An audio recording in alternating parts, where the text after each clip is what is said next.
Meus irmãos, na Igreja de Deus não existe coincidências, não existe sorte nem acaso.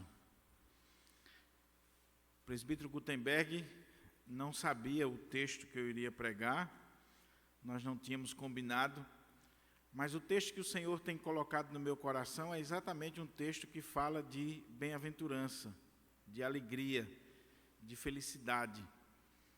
Na verdade, é o texto magno que trata desse assunto, que é Mateus capítulo 5, versos 1 a 12, que trata sobre as bem-aventuranças.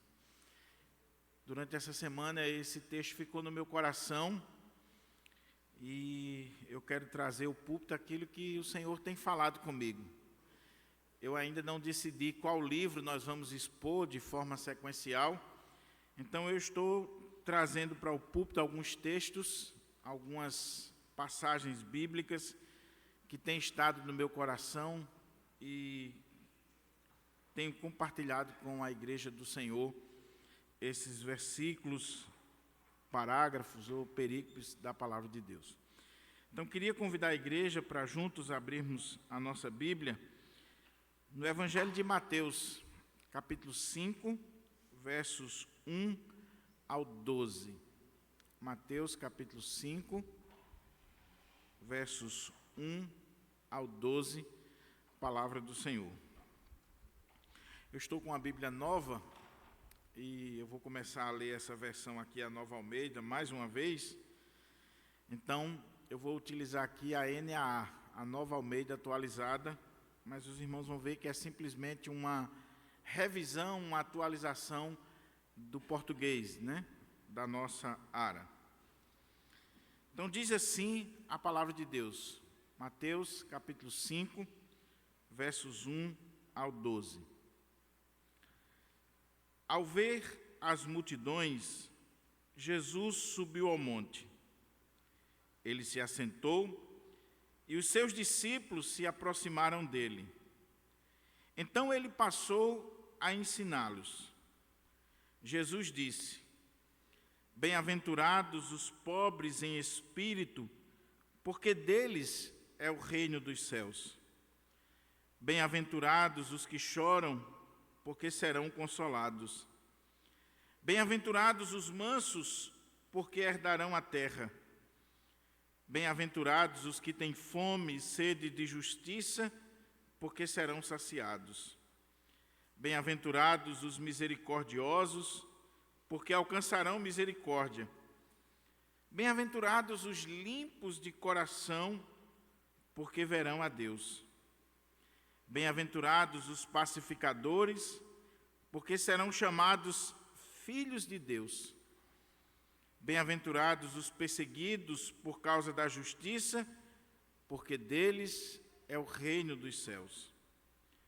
Bem-aventurados são vocês, quando por minha causa os insultarem e os perseguirem, e mentindo disserem todo mal contra vocês. Alegrem-se e exultem, porque é grande a sua recompensa nos céus, pois assim perseguiram os profetas que viveram antes de vocês. Vamos orar ao Senhor, vamos pedir ao Senhor que essa palavra seja aplicada em nossos corações. Pai querido, estamos diante da Tua palavra, palavra inspirada, palavra viva, palavra que penetra no mais profundo do nosso ser e produz e faz a mudança que só o Senhor pode fazer na vida do homem. Oh Deus, eu não sei como se encontra o coração dos irmãos aqui presentes ou daqueles que nos acompanham na internet, mas eu sei que essa palavra tem um endereço certo. O meu coração, o coração da Tua igreja, o coração dos Teus eleitos, das Tuas ovelhas. Fala conosco, Senhor. Fala o nosso coração de uma forma toda especial. Fala aquilo que nós precisamos e não pura e simplesmente o que nós queremos ouvir. que de fato as palavras dos meus lábios e o meditar do meu coração, como ministro da Tua palavra nesta manhã, sejam agradáveis na Tua presença. Que seja o Senhor falando e não pura e simplesmente o homem. Nos dá discernimento, luz, intrepidez para ministrar a Tua palavra com fidelidade e no poder do Teu Espírito.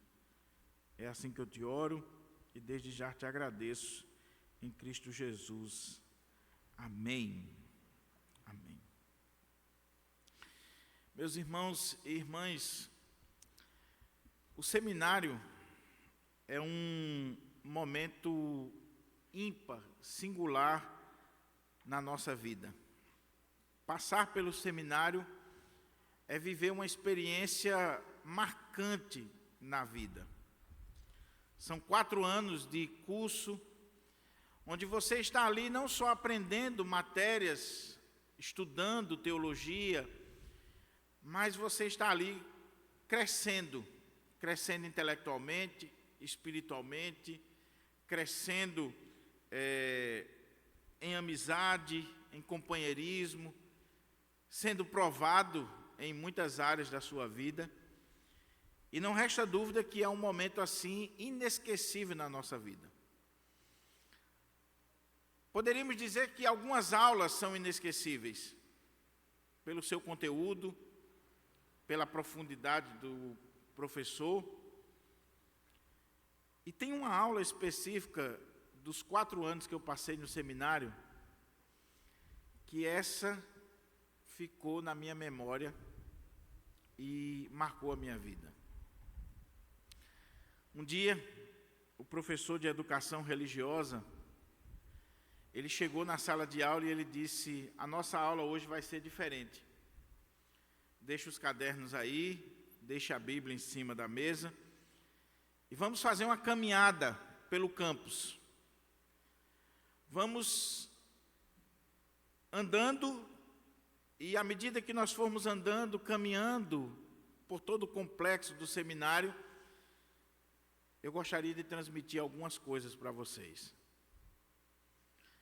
E nós saímos da sala de aula, passamos pelo monumento que tem logo na entrada daquele complexo das salas de aula, onde ali tem uma placa comemorativa falando da construção daquele prédio, das pessoas que estiveram envolvidas. Ali ele deu uma paradinha, falou sobre alguns nomes que estavam retratados naquela placa, ressaltou o legado daquelas pessoas e continuou caminhando. Chegamos mais na frente, onde tem o casarão do seminário, a primeira sede do seminário, um casarão antigo, um casarão que já é tombado como patrimônio histórico de Pernambuco. E ali ele nos contou um pouco sobre a história daquele casarão, as pessoas que ali estudaram, a primeira turma que foi formada, e foi falando aquela história. Depois fomos para debaixo das árvores e ele começou a exemplificar mais a matéria que estávamos estudando. Eu não lembro todos os detalhes daquela aula, mas uma coisa eu sei: aquela aula marcou a nossa vida, marcou a nossa história, ficou guardada na nossa memória para todo sempre. Por quê? Porque nós tínhamos ali um mestre, nós tínhamos ali os alunos, nós tínhamos ali um mestre caminhando com os seus alunos e transmitindo-lhes ensinos, instruções, princípios que deveriam ficar para sempre na memória deles. Pois bem, o texto que lemos fala de uma dessas aulas marcantes, que fica na memória. Mas aqui nós não temos pura e simplesmente um professor do Seminário Presbiteriano do Norte, por mais bem qualificado que ele seja. Nós não temos aqui um dos grandes pastores, pregadores, evangelistas da história da igreja, como, por exemplo, o Dr. Billy Graham e tantos outros luminares ou ilustres da Cátedra Sagrada. Nós temos aqui o próprio Filho de Deus, o Senhor Jesus, aquele que é a própria palavra encarnada, transmitindo ensinos, instruções, princípios para a nossa vida. Portanto, baseado nesse texto aqui, eu queria trazer um tema ao nosso coração. E o tema é aos pés do Mestre dos Mestres. Aos pés do Mestre dos Mestres. Olha como é que o texto começa, principalmente os versos 1 e 2. Eu quero focar nesses dois versos. Eu não tenho como expor os 12 versículos. Talvez, se Deus confirmar no meu coração, a gente continue aí a série sobre as bem-aventuranças. Mas olhe o que o texto diz. Ao ver as multidões, Jesus subiu ao monte. Ele se assentou e os seus discípulos se aproximaram. Então ele passou a ensiná-los. Jesus disse. Qual é o contexto dessa passagem? Nós estamos diante da abertura do maior sermão da história. Como diz o pastor Hernandes, pregado pelo maior pregador da história, o Senhor Jesus Cristo. Onde nós temos aqui as bases do reino de Deus sendo expostas para nós. Os princípios do reino, a constituição do reino, as normas do reino de Deus sendo colocada diante dos súditos desse reino. Mateus capítulo 5 abre o chamado Sermão do Monte, ou Sermão da Montanha. Não se sabe onde era essa montanha, qual montanha era, porque na região são muitos montes, muitas montanhas. Mas o fato é que Jesus, ele, nesse momento aqui do seu ministério, que está iniciando o seu ministério público, ele sobe o monte e ele começa a ensinar para as multidões e, em especial, para os seus discípulos. Mas qual é o contexto? O contexto é o capítulo 4. Se você olha o capítulo 4, você vai ver que Jesus, após ser batizado, após enfrentar a tentação no deserto do diabo e sair vencedor, ele começa o seu ministério na Galileia pregando arrependimento, pregando mudança de vida, pregando uma transformação radical na vida das pessoas. E ele prega, e ele ensina, e ele confronta as multidões, iniciando o seu ministério. Mas Jesus sabe que ninguém consegue fazer nada sozinho. Então, para que esse ensino alcançasse o mundo, para que essa mensagem saísse da Galileia e chegasse até nós, alcançasse o globo, Jesus sabia que precisava de pregadores, de agentes propagadores desta mensagem. Então diz o texto aqui que ele, caminhando junto ao mar da Galileia, ele começa a convocar os apóstolos, que no primeiro momento são discípulos, ele convoca para serem discípulos, para estarem com ele, e depois ele os envia como apóstolos, como pregadores autorizados e enviados pelo próprio Jesus. Então ele chama os apóstolos, ele convoca os apóstolos, e agora ele vai treinar, ele vai ensinar, ele vai instruir esses apóstolos. como mestre dos mestres, ele vai treinar os seus discípulos. Ele vai ensinar a palavra de Deus para estes discípulos. Isso levou um estudioso muito famoso na história, Dr. William Barclay, que já está citando outra autoridade, a dizer que o Sermão do Monte, o que temos aqui no Sermão do Monte, é exatamente o sermão de ordenação dos primeiros pregadores, dos apóstolos, daquela primeira turma ministerial do Senhor Jesus. Quando nós somos ordenados, nós temos um sermão que é pregado para nós, ou uma parênese, onde recebemos ali instruções concernentes à nossa vida ministerial, à nossa pregação, à nossa maneira de viver o ministério. Então, Jesus está aqui ordenando estes homens ao ministério sagrado, ao ministério da palavra, à pregação da palavra. Eles serão os enviados, os apóstolos, e Jesus vai treiná-los, instruí-los com esse primeiro sermão de ordenação. Mas a outra coisa que deve nos fazer pensar é que Jesus vai pregar esse sermão quando ele olha para as multidões. As multidões estão se aglutinando diante dele. Ele está no auge aqui das suas mensagens.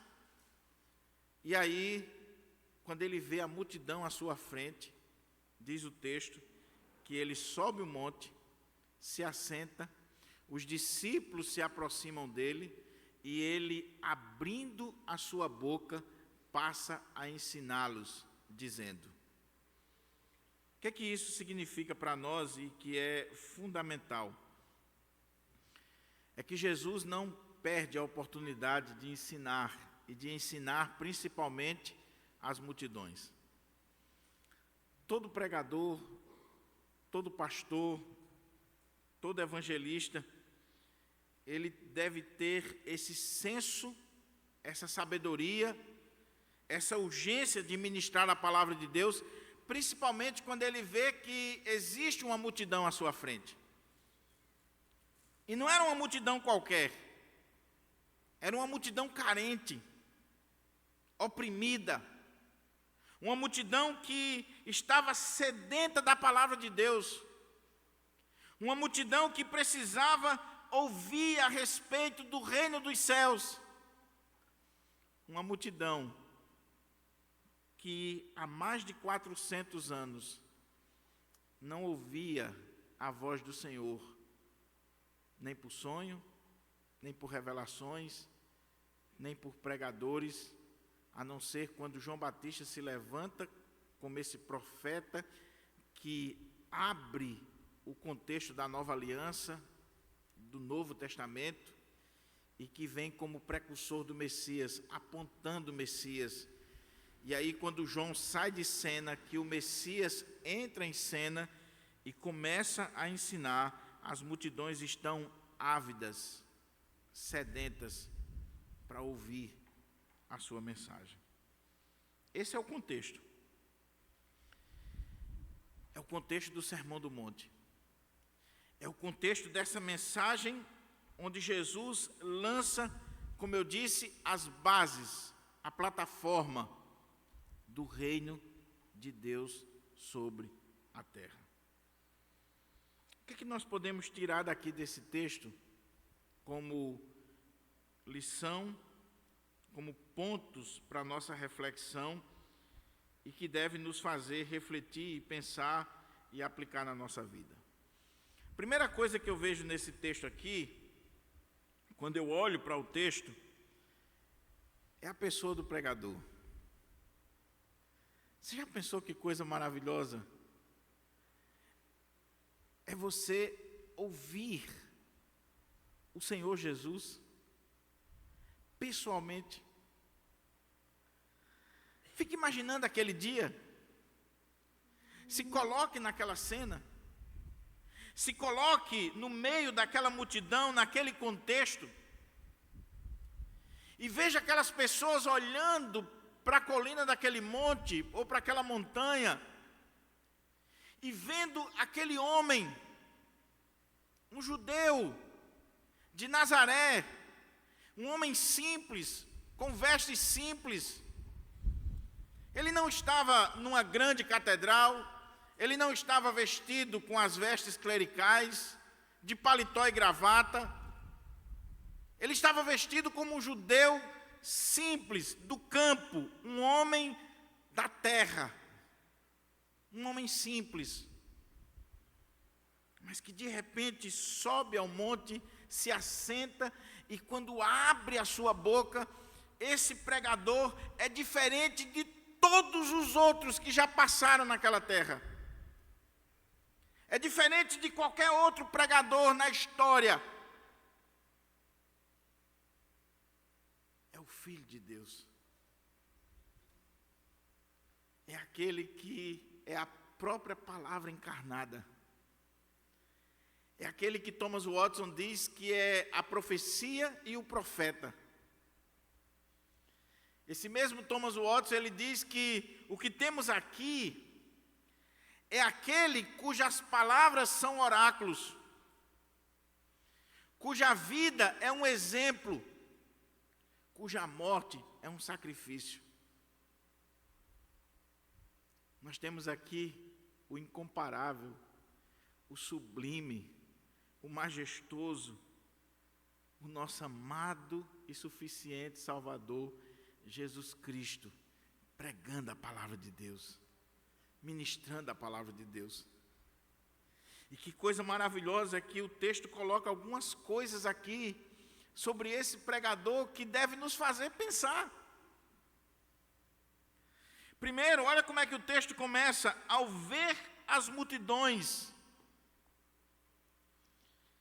Esse pregador, ele olha, ele observa, ele vê, ele contempla a multidão. Mas por que será que Mateus está colocando isso? Será que Mateus está simplesmente querendo dizer que Jesus não era cego? Não. É que Mateus está destacando para nós que Jesus olhou para aquela multidão e ele não olhou com um olhar qualquer. O que ele viu naquela multidão? O que ele contemplou naquela multidão? Ele olhou para aquela multidão e viu aquela multidão como ovelhas perdidas que não tem pastor. Ele olhou para aquela multidão e viu exatamente ali um povo oprimido, cansado, exausto, sobrecarregado. Lembra do contexto da época? Nós estamos aqui na fase de opressão, de domínio absoluto do Império Romano sobre os judeus. Nós estamos aqui em uma época onde esse povo está sendo massacrado com pesados impostos. Então nós temos aqui uma população que não só está sedenta das coisas de Deus, porque vem de um período de escassez da revelação divina, mas um povo que está sedento de todas as outras coisas. Um povo oprimido, um povo subjugado, um povo sofredor. Um povo que está aguardando que Deus faça alguma coisa que tire eles daquele cativeiro, daquela opressão, daquela dominação, que traga de volta as glórias do tempo de Davi, a liberdade daquele povo. Ao ver as multidões. Meus irmãos, como nós, os pregadores, os pastores, mas não só os clérigos, os leigos também, como nós precisamos contemplar a multidão. Como nós precisamos olhar para a multidão e olhar com o olhar de Jesus. Olhar não pura e simplesmente para contemplar o número, para contemplar aquela imagem que muitos se emocionam quando vê uma grande multidão reunida, mas contemplar com um olhar que vai lá nos corações e ver qual o real estado daquela multidão. O texto diz: ao ver as multidões, Jesus viu aquela multidão. Aí o texto começa a se revestir de uma solenidade tremenda. Ao ver as multidões, Jesus subiu ao monte. Mateus não está gastando tinta.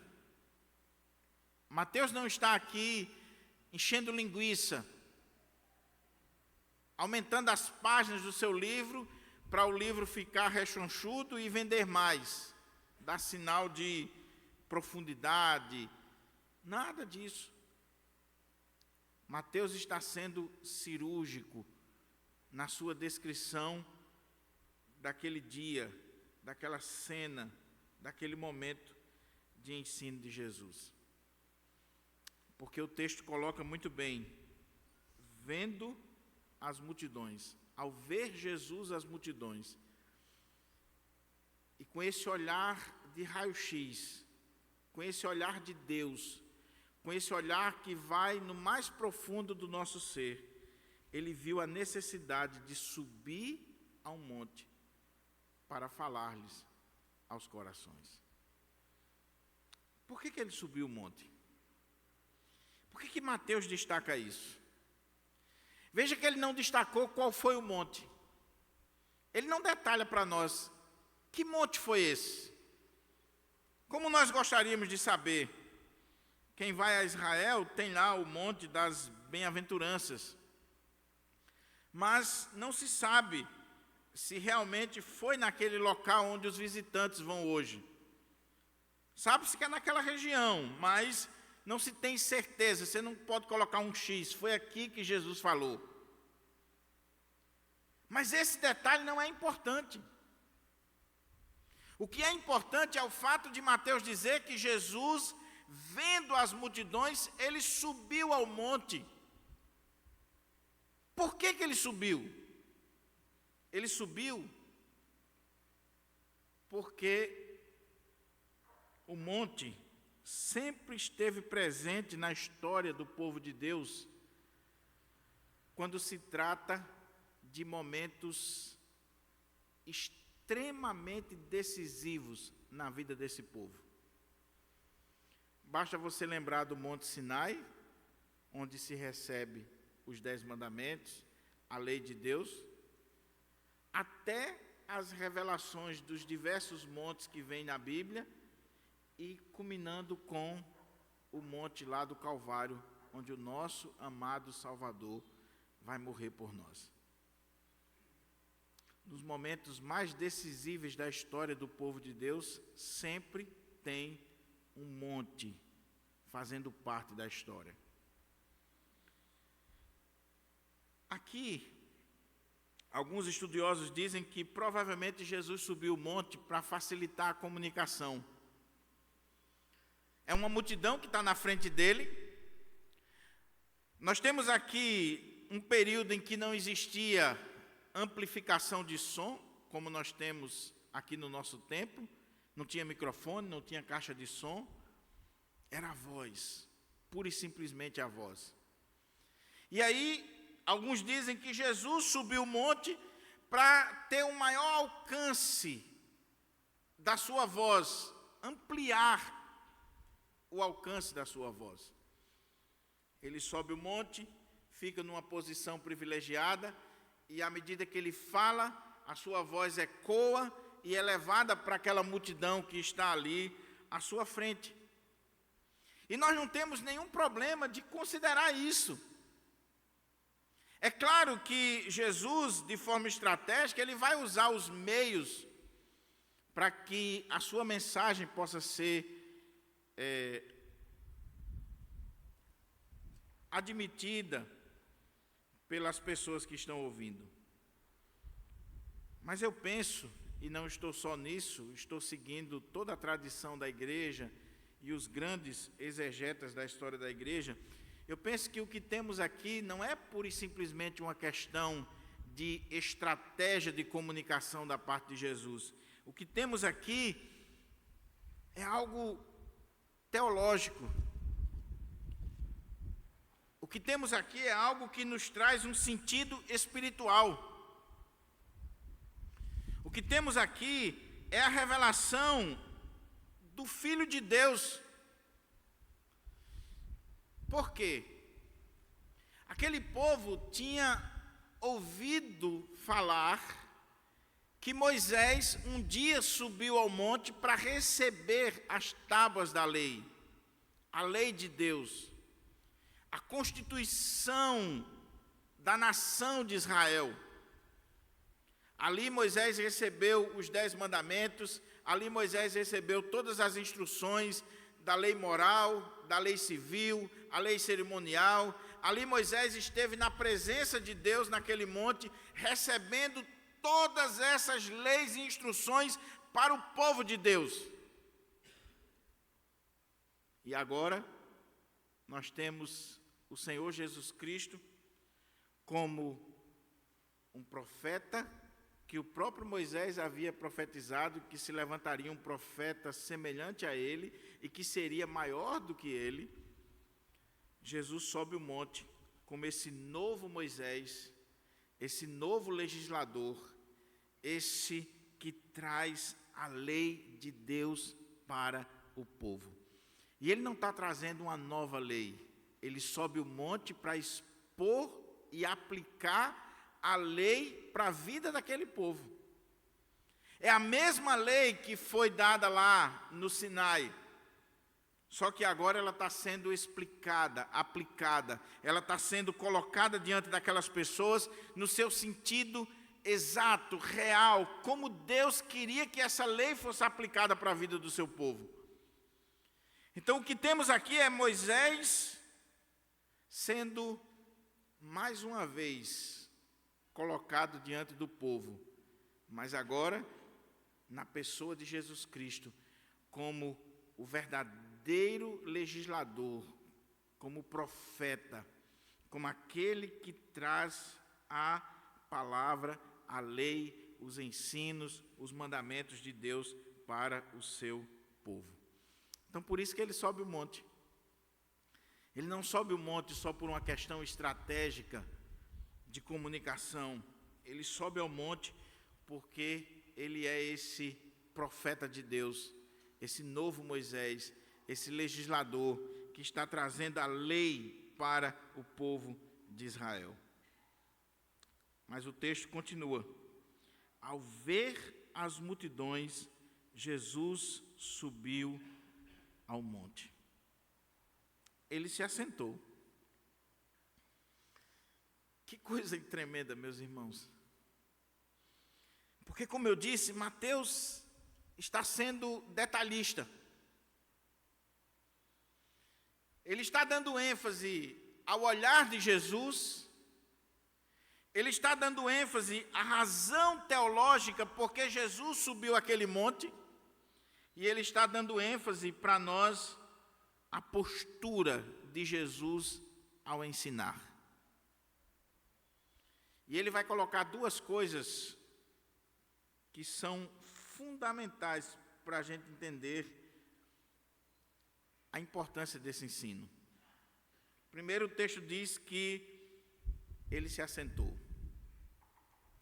Quando a gente olha para o contexto da época, os rabinos, eles costumavam ensinar caminhando com os seus discípulos.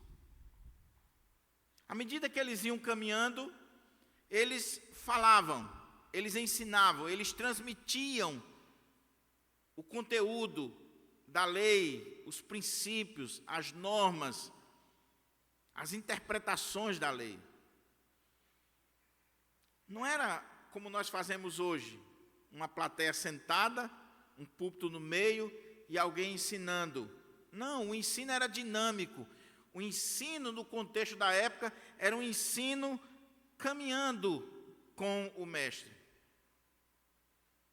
Só que quando aquele rabino, ele queria chamar a atenção para um ponto específico, quando ele queria dizer assim, isso aqui que eu vou dizer para vocês agora, vocês não podem jamais esquecer, aqui está o fulcro, o foco, o ponto principal que vocês devem prestar atenção. Não é que as outras coisas não sejam importantes, são importantes, mas aqui é o ponto principal. Ele se assentava. Quando ele se assentava, significava dizer assim, preste atenção que vai cair na prova. Preste atenção que isso aí é de fundamental importância para as nossas vidas. É claro que até hoje a gente usa a expressão cadeira do professor.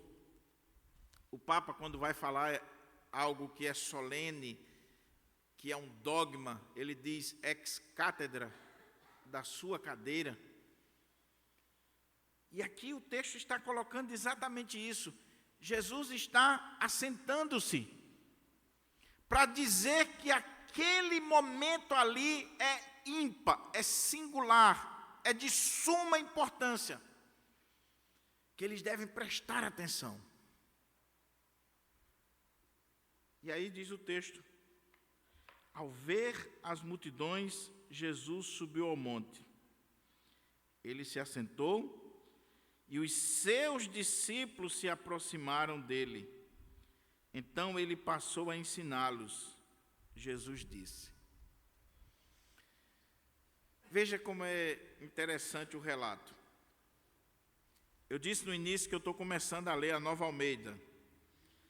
E toda versão, toda tradução tem as suas vantagens e desvantagens. Você ganha em alguma área e você perde em outras. Por exemplo, aqui, nesse texto, os tradutores da Nova Almeida, que fizeram a revisão, eles não colocaram um detalhe de forma muito clara, está aqui no texto, mas por uma questão de não dar a ideia de redundância, não parecer uma redundância, eles não deixaram um detalhe que na versão Ara, a clássica, está. Se você prestou atenção na leitura, o texto que nós acabamos de ler aqui na Nova Almeida diz assim, ao ver as multidões, Jesus subiu ao monte, ele se assentou e os seus discípulos se aproximaram dele. Então ele passou a ensiná-los. E Jesus disse, na Ara diz, vendo Jesus as multidões, subiu ao monte. E como se assentasse, aproximaram-se dele os seus discípulos e, abrindo a sua boca, os ensinava, dizendo. É assim que está na Ara. A expressão abrindo a sua boca, que os tradutores não colocaram aqui por uma questão de português, de língua portuguesa, de não dar essa redundância, mas se a gente não prestar atenção nessa expressão, a gente vai perder uma lição tremenda do texto. É que quando aparece no texto a ideia de abrindo a sua boca, essa expressão abrindo a boca, ensinava, ou como diz aqui no texto, né, que os discípulos se aproximaram, então ele passou a ensiná-lo. É claro, você só ensina falando. No primeiro momento, a gente vê por esse lado. Como é que você vai pregar? Como é que você vai dar uma aula sem falar? Só que no texto grego tem esse detalhe, abrindo a sua boca. Por quê? Por algumas razões que a cultura da época nos ensina. Quando se usava essa expressão, abrindo a boca, o que os autores queriam dizer é que aquilo que seria transmitido era algo solene. Ou seja, quando Mateus usa essa expressão que abrindo a sua boca os ensinava, o que ele quer dizer é que aquilo que Jesus iria transmitir agora era algo soleníssimo. Soleníssimo. Era isso que significava na cultura judaica essa ideia de abrir a sua boca. Fulano abriu a boca para falar. O professor está abrindo a boca para falar. A ideia é algo solene. Mas não só isso. A ideia dessa expressão abrindo a sua boca é que quando se usava ela, o que estava por trás era o que vai ser dito agora é algo que vem do fundo do coração, das entranhas. Diz assim, Camila abriu a sua boca para falar. Significava dizer que Camila iria abrir o seu coração, a sua alma, colocar diante dos seus alunos, dos seus ouvintes, da plateia que estava ali, ouvindo aquele discurso, aquilo que estava no mais íntimo do seu ser. Então é uma expressão para dizer assim, Jesus abriu o coração e passou a ensinar aos discípulos. Passou a falar com os discípulos. Mas não só isso. O que Mateus está querendo colocar para nós aqui? Mateus está colocando para nós aqui que o Senhor Jesus, quando ele diz, e abrindo a sua boca os ensinava, ele está querendo dizer que Jesus ensina com os lábios, sim. Mas nós não ensinamos só com os lábios. Jesus também ensinava com a vida. Como dizia Thomas Watson, sua vida era um exemplo. Suas palavras eram oráculos. Eram verdadeiras profecias. Eram instruções para as pessoas. Mas Jesus não ensinava só com palavras, Jesus ensinava com a vida, com atitudes, com o comportamento, com a maneira de ser. E nós precisamos guardar isso aqui, meus irmãos, porque são duas dimensões da educação. Isso levou Calvino a dizer que nós ensinamos de 3 formas: exemplo, exemplo e exemplo. Nós ensinamos com exemplo. Então Jesus, ele ensina com o seu exemplo, com a sua vida, com a sua postura, com a sua caminhada. Ele era um modelo para os discípulos e é um modelo para nós. Mas agora, ele está ensinando não só com o exemplo, com a vida, mas ele está ensinando a partir das palavras, abrindo a sua boca, os ensinava. Que Deus nos ajude a ter essas duas dimensões, principalmente nós que somos pregadores, mestres, anunciadores da palavra de Deus. Nós precisamos ensinar com os lábios, ter o conteúdo da palavra de Deus nos lábios, e precisamos ensinar com a vida, com a nossa vida. Então veja que Mateus está colocando para nós aqui essa pessoa bendita do Senhor Jesus como pregador, como aquele que instrui, como aquele que edifica, aquele que traz a palavra de Deus para nós. E ele coloca a sua visão, a sua postura, a sua autoridade como esse novo Moisés, esse legislador, esse que é o profeta de Deus para trazer a palavra de Deus ao povo. Mas o texto não fala só do pregador. O texto diz assim: ao ver as multidões, Jesus subiu ao monte. Ele se assentou e seus discípulos se aproximaram dele. Então ele passou a ensiná-los. Jesus disse. Nós temos aqui a pessoa do pregador, o Senhor Jesus, o príncipe dos pregadores, o mais excelente dos pregadores.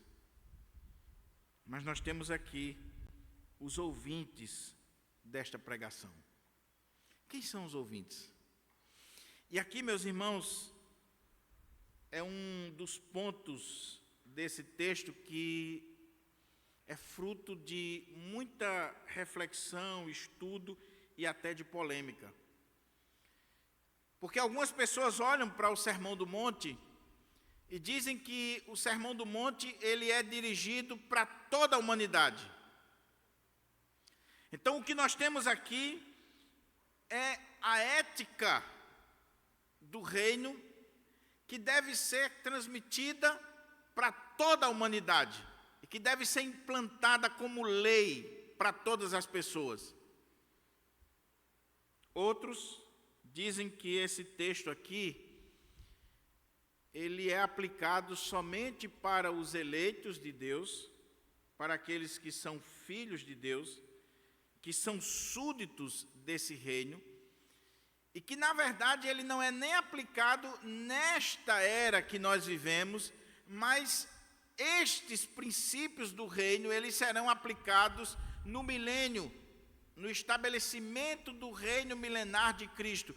Quando esse reino for instituído, milenar, então o Sermão do Monte será aplicado para a vida daqueles que são súditos do reino. Outros vão dizer que não, que o reino de Deus já existe, já está presente, já se manifesta entre nós, e que o reino de Deus, ele é exatamente aplicado, esses princípios aqui do reino de Deus, ele é aplicado para a vida da igreja. Porque desde que Jesus veio, o reino de Deus já foi implantado, e o reino de Deus ainda será implantado no seu aspecto definitivo com a segunda vinda gloriosa do Senhor. Mas ele já está entre nós. O reino de Deus está entre vós. Dr. Martin Lloyd Jones diz que onde tiver um crente, o reino de Deus chegou, porque tem ali um súdito desse reino, alguém que obedece a esse reino. Então, quem é o público de Jesus? O público de Jesus, veja que o texto diz que ele, vendo as multidões, ele sobe ao monte e se aproxima dele os seus discípulos.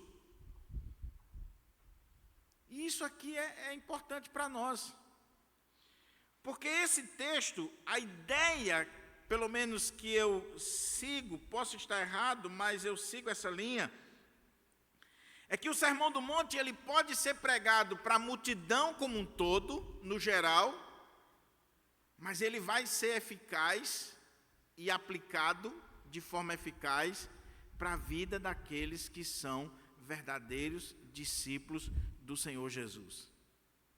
Quando nós proclamamos o Sermão do Monte, os princípios que estão aqui no Sermão do Monte, nós proclamamos para todos, mas a sua eficácia é para aqueles que são discípulos, aqueles que seguem, aqueles que já se renderam aos pés do Senhor Jesus. Então, veja que ele está pregando para a multidão, mas de forma especial, eficaz, ele está falando para aqueles que são seus discípulos, de forma particular. Aqui tem um ponto interessante, nós devemos proclamar a palavra de Deus para todo mundo, mas ela vai ser eficaz na vida dos verdadeiros discípulos. A proclamação é para todos, porque eu não sei quem são os eleitos, eu não sei quem são os escolhidos, eu não sei quem são os verdadeiros discípulos, mas a eficácia vai ser na vida daqueles que são os verdadeiros discípulos. Então o texto diz que ele se assentou e aí os seus discípulos se aproximaram dele. Oh, meus irmãos, que coisa maravilhosa é nós podermos olhar para isso aqui. Porque o verdadeiro discípulo, ele tem prazer na palavra de Deus. O verdadeiro discípulo, ele tem prazer de sentar-se para ouvir a palavra de Deus. É isso que você está fazendo aqui nessa manhã. É isso que você está fazendo em casa. Veja, meus irmãos, aqui está uma das marcas de um verdadeiro discípulo de Cristo. O verdadeiro discípulo, ele tem sede pela palavra. Ele anseia pela palavra, ele não quer escutar de qualquer jeito. Ele se aproxima, ele se assenta, ele fica ali meditando, ruminando, bebendo desta palavra.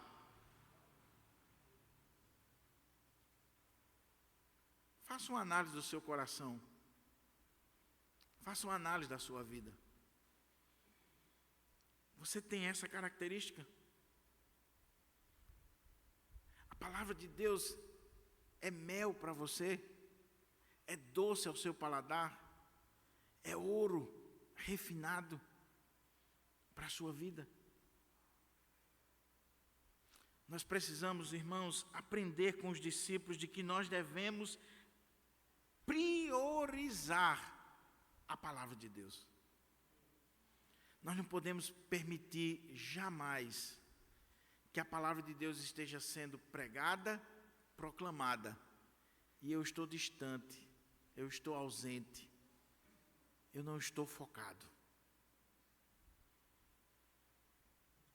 A gente precisa ter cuidado, porque como diz a parábola do semeador, quando a palavra de Deus está sendo proclamada, o inimigo faz de tudo para arrebatar essa palavra de nós, para tirar essa palavra de nós, para nos distrair, para nos fazer focar em outras coisas e não na palavra de Deus.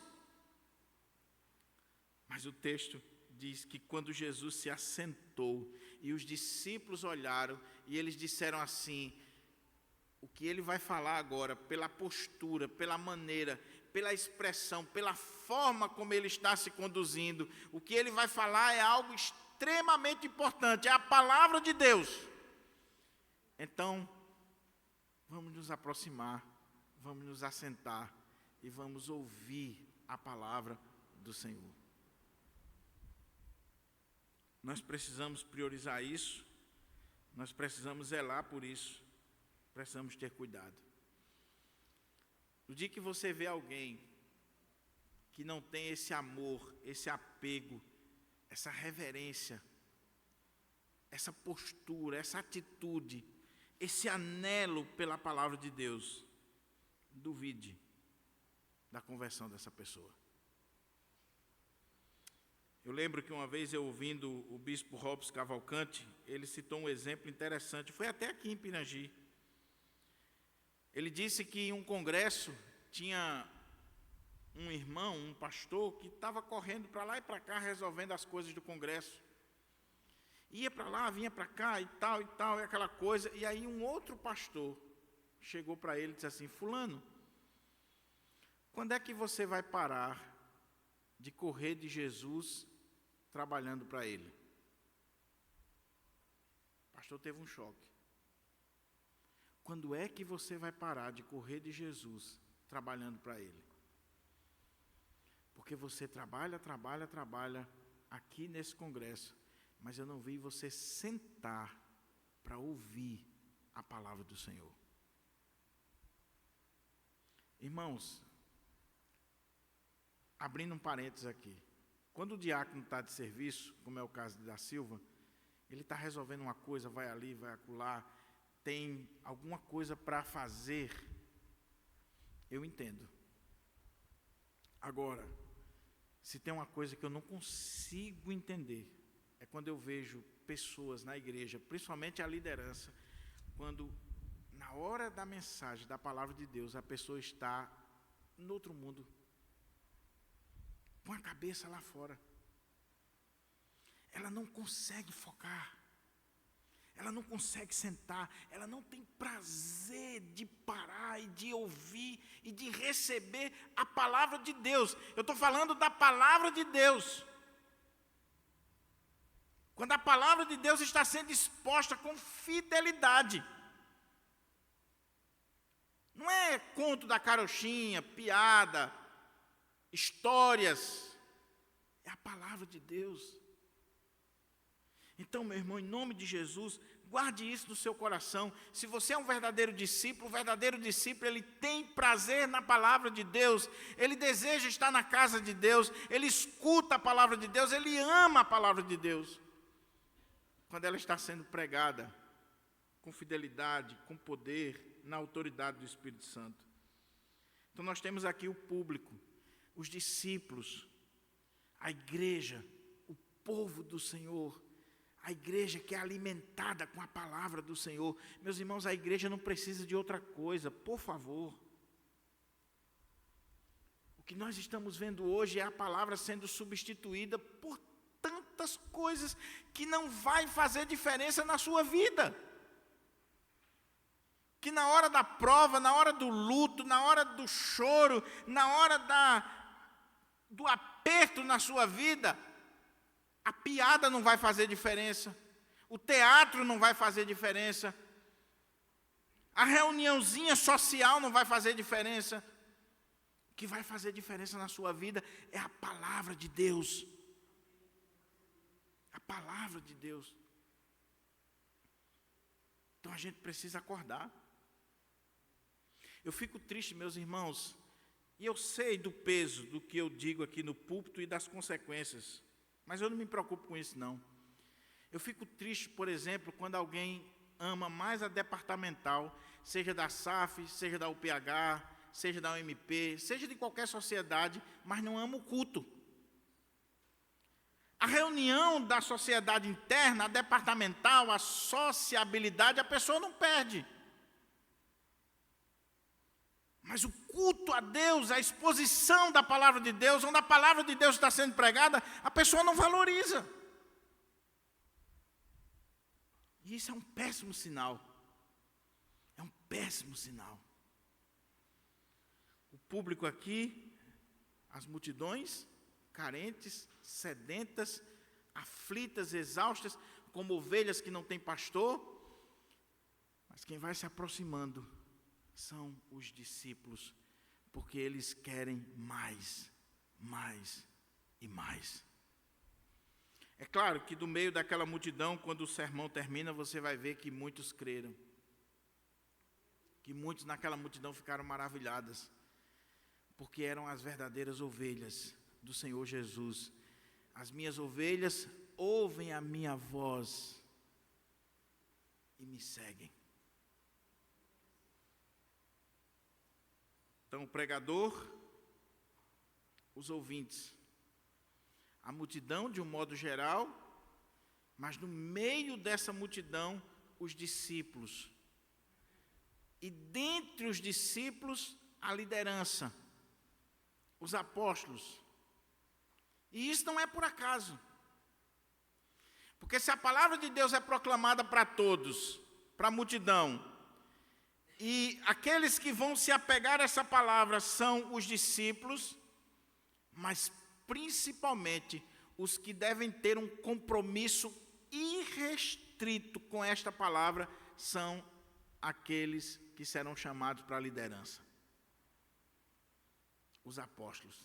Veja que são os apóstolos que estão sentando-se aos pés do Senhor. O Senhor vai ensinar, vai treinar, vai instruir, vai trazer todas essas informações para eles. Vai abrir a cabeça deles e colocar a palavra de Deus ali, inculcar a palavra de Deus. A liderança precisa da palavra de Deus. Presbítero, diácono, líder de sociedade interna tem que conhecer a palavra de Deus, tem que estudar a palavra de Deus, tem que amar a palavra de Deus. Mas tem muitos que conhecem mais a Constituição ou o guia da sociedade do que a palavra de Deus. E aí tem alguma coisa errada. Quando você tem mais prazer nos livros, por melhores que eles sejam, ou quando você tem mais prazer nos códigos de leis dos homens do que na palavra de Deus, tem alguma coisa errada com você. A liderança precisa ter esse apego à palavra, de meditar na palavra.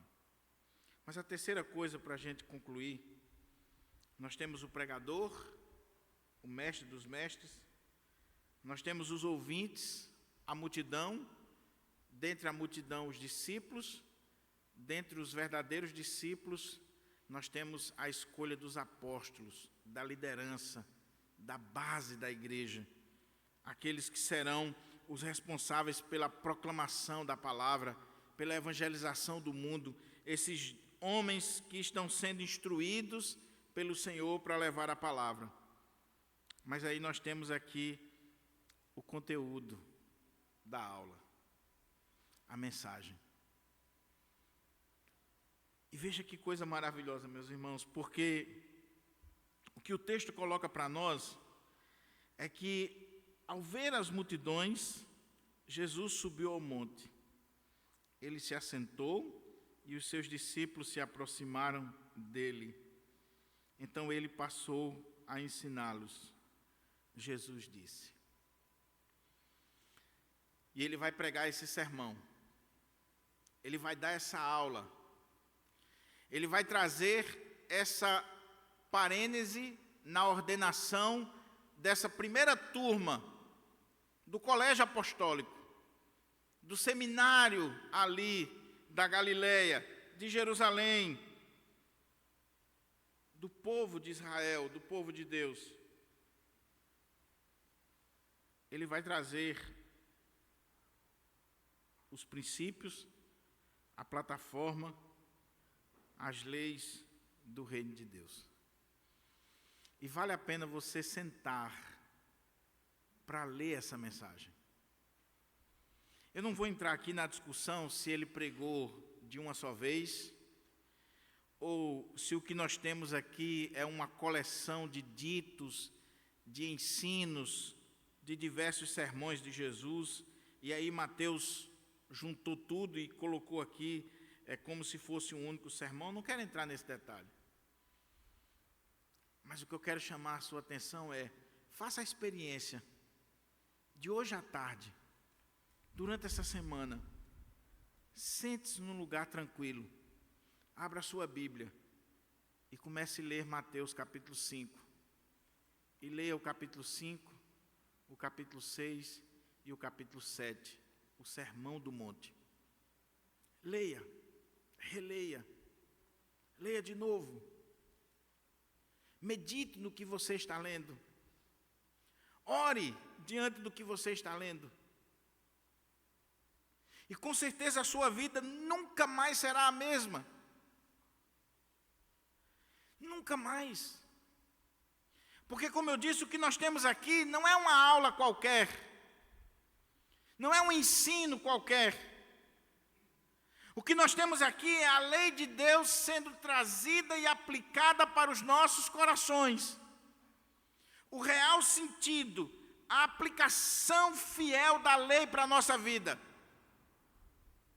Onde Jesus coloca diante de nós esses princípios do reino de Deus para os súditos desse reino.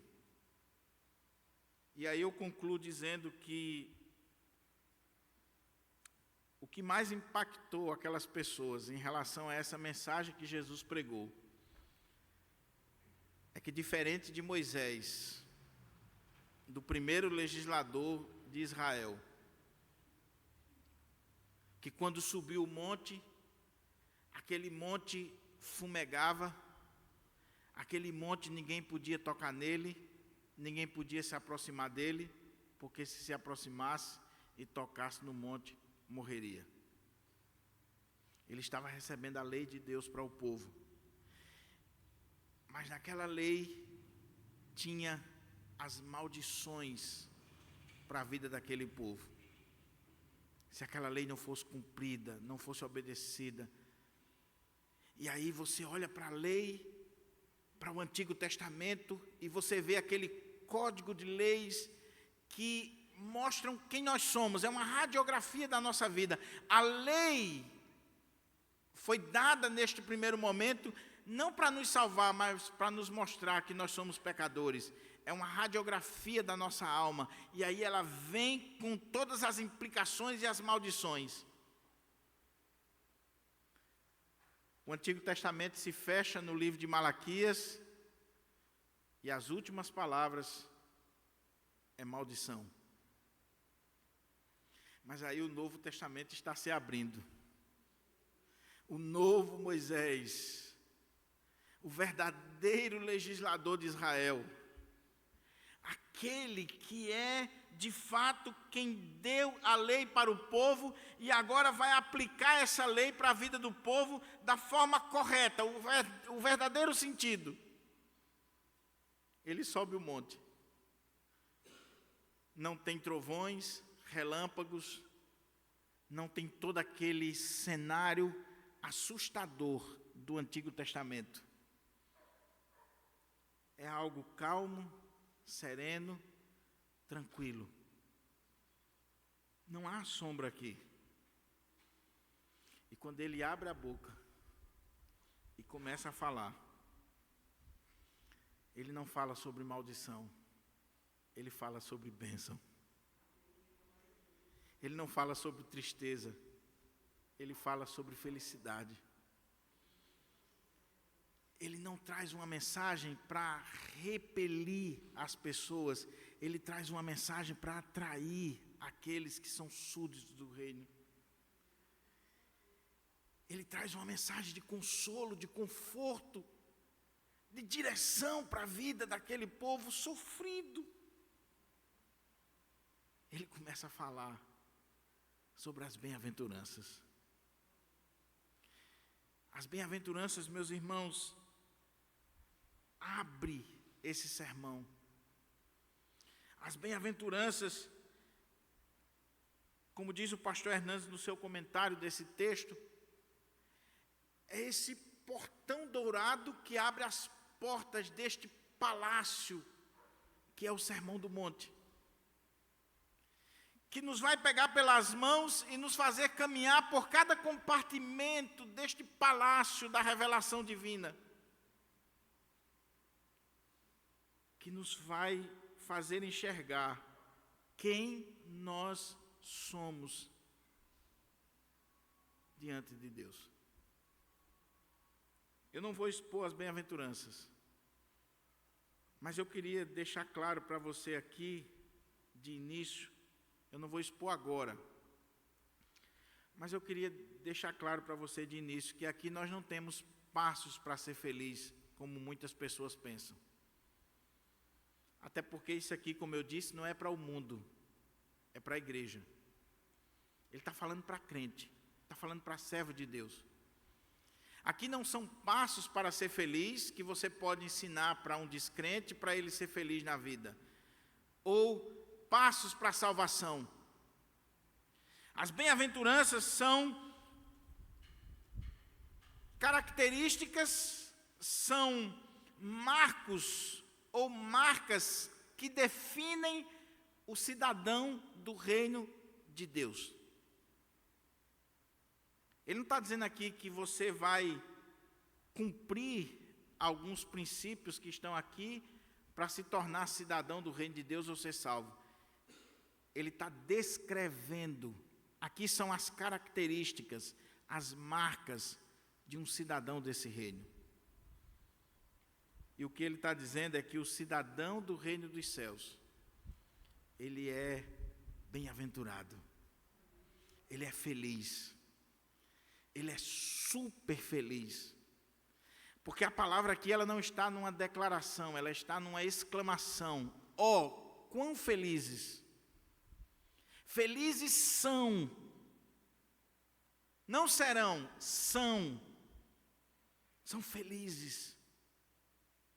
Então, aquela moça que conversou com o presbítero Gutenberg, que está procurando a felicidade, ela está procurando a felicidade porque ela ainda não se tornou uma cidadã do reino dos céus. Porque no dia que ela tiver um encontro com Jesus, a vida transformada por Jesus e pertencer a esse reino, ela será bem-aventurada, feliz, super feliz. Ela terá essa felicidade plena, que independe das circunstâncias, que independe de qualquer coisa na nossa vida. A expressão que ele utiliza aqui na língua grega é makarios, que significa bem-estar, que significa estar bem, ser bem-sucedido. Mas a ideia de makarios aqui é que, pelo fato de você estar bem, você é feliz. E esse feliz aqui é independente das circunstâncias. É a palavra que se utiliza no Antigo Testamento, ashre, que aparece em vários momentos como bem-aventurados, felizes, super felizes. Essa palavra era utilizada, a palavra makarios, para a felicidade dos deuses. Uma felicidade supra-humana, além do humano. Uma felicidade que só Deus pode dar a cada um de nós. Mas quem são os felizes? Olhe para a sua Bíblia. Bem-aventurados os pobres em espírito, porque deles é o reino dos céus. Bem-aventurados os que choram, porque serão consolados. Bem-aventurados os mansos, porque herdarão a terra.